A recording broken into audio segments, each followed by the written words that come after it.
You guys know who's up here. We have Feedback, the Diffuser, Matt Haley, who is the creative, what's your actual title?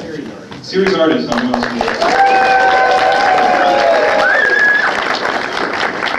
You're probably sick to death of me talking, so I will open up the floor to questions. You're not going to ask them to Okay, fine. If you think that's fine. How did all three of you get involved with the show? Matt, you're not chewing, so I'm not going to. Actually, this is kind of funny. I've been with the show since the pilot. He's a stalker. I'm a stalker. This was 3 or 4 years ago, and I actually found out about it on Craigslist. They were asking for the pilot when it was on TV. And You were looking for a roommate? Quiet, vegetarian, and I figured right that they were probably going to be using comic book art in the show, so I just sent them a note to my website. That's not the way Stan tells the story. Stan's asleep when you're asking these things, you know? He's a very sweet man. He's got about 15 minutes of juice, and he's, you know. Yeah. Stan tells every story with like exclamation points at the end. You see, I noticed his talent when he was a young boy drawing comic books. I knew if I could corral his talent into television, we'd have a winner.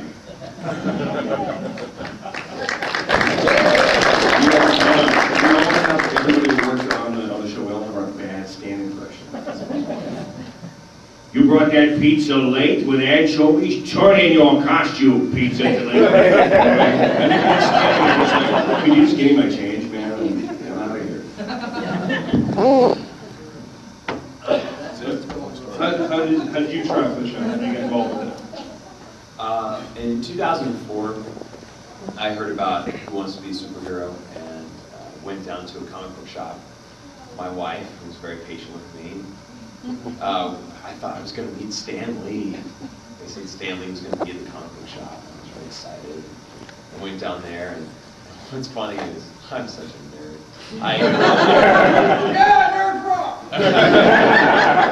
I had these. I had this little stand-up Venom, you know, like that cardboard stand-up Venom, and I had installed a photosensitive diode into it and created a laser pointer web shooter.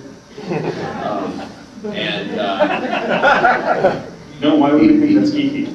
He is a nerd. So the photosensitive diode, you know, when you shine the light right on it, it connects the circuit, right? So I had recorded, you know, into the Venom, you know, there was a little recorder that was hooked up to it behind it that would say, "I want to eat your brains." You know? Yeah, they actually pulled that off the market because of that. Yeah, I actually have one. And he has a lisp. He says, "Die, Spider-Man." Yeah. But I didn't want to break, you know, the actual electronic gadget, so I actually recorded it and and set it all up. And then I had this cool web shooter that I had created that you use your palm trigger to actually shoot at. And I thought, you know, I had this idea that, you know, we could have all these little web targets around, and you know, you could have your little laser beam web shooter and shoot little web targets, and they would say different things. I thought, I'm going to show Stan this. He's going to be so impressed. Stan never showed up. He wasn't. But I'd come up with a character called Nightbeam, and had stayed up all night and for about a week, and I'd come up with my own costume and went to this comic book store.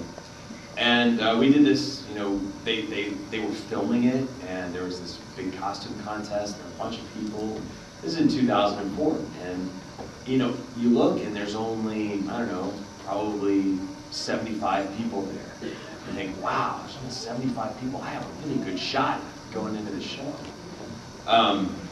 You know, unless they're doing it elsewhere in the world. Well, so that I never heard anything about that, ever.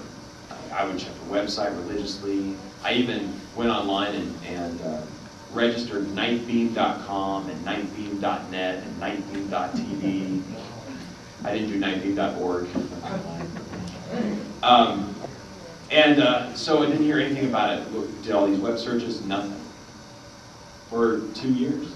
And then finally, in February of 2006, I got a notification from GoDaddy, my website provider. GoDaddy's awesome. If you guys need to register a website, check it out. They don't pay me to say that. I'm just saying because I'm a satisfied customer. And I get this notification that says, hey, your nightbeam.com and nightbeam.net are about to expire. I'm like, oh, I wonder whatever happened to that show. Let's do a Google search for it. So I Googled it. 2 days prior, they had just announced that it was going to be happening. They had just opened auditions, and I was like, just chills went down my spine. I was downstairs. Sarah was upstairs. I think it was really early in the morning. She was asleep, and I didn't know what to do. It's like, oh my God.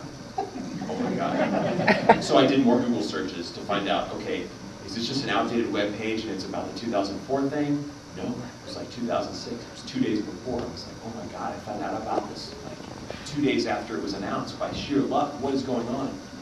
And so I immediately started working on a costume. I hired a guy to help me with the electronics.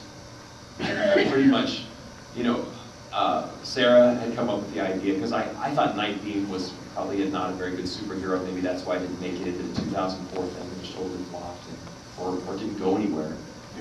You know, and so Nightbeam got his powers from artificial light. So under these fluorescent lights, he'd be able to read minds.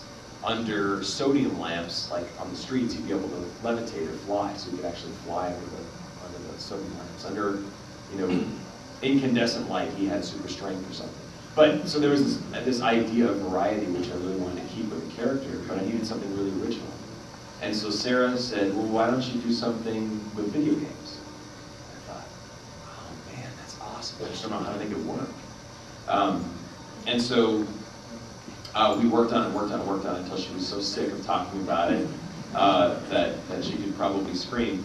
But she was so supportive during the whole thing. And even when I had the sewing machine on the kitchen table for like weeks at a time, and eventually, you know, the rest of the story you guys probably have already heard, where I went in as an alternate, and then found out later that what they did in 2004, they made a teaser video out of, like a 20-minute sizzle reel is what they called it, and I was actually in the sizzle reel.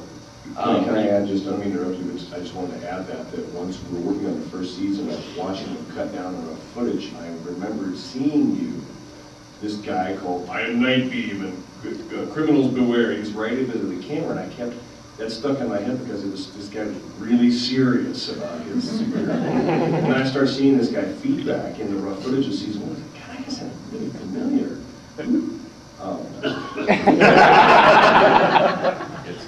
It's that guy. Now, I was hoping Mullet Man was going to make it in. But and I met Mullet Man. He wasn't in the teaser. No. But Mullet Man, I stood behind in line. See, I thought he was an alternate. Did he not make it? Well, okay, so Mullet Man's a guy, you guys probably saw him in the first episode of season 1, and he was like, Viva la Mullet, you know? And Yeah, he had a couple of awful cancer. pretty bad. But he was, you know, pretty much like the villain, the Spider-Man villain that has, you know, where she can control the hair. Anybody know her name? Anybody know her name? Medusa, yes. Excellent. Give that man a gold star. And so he could like swing through, he was totally a pattern after Spider-Man. He was like, yes, I can swing through the city streets with my mullet. And, well, I stood behind him in line in 2004, and you know, we had a long time where we had to stand and wait, so we became pretty good friends. And never talked to him for 2 years, and then 2 years later, 2006, we met again at the 2006 auditions. And then there was supposed to be this thing at the end of episode 1 called Speed Dating for Sidekicks, where we actually had to choose a sidekick. There was a sidekick that we had to choose for someone that had auditioned for season 1 that didn't get into the show. And I chose Mullet Man as my sidekick because I had known him in 2004. And I know feedback in Mullet Man doesn't really... Sounds like a Hanna-Barbera cartoon. I was thinking it's like peanut butter and jelly. It just goes together.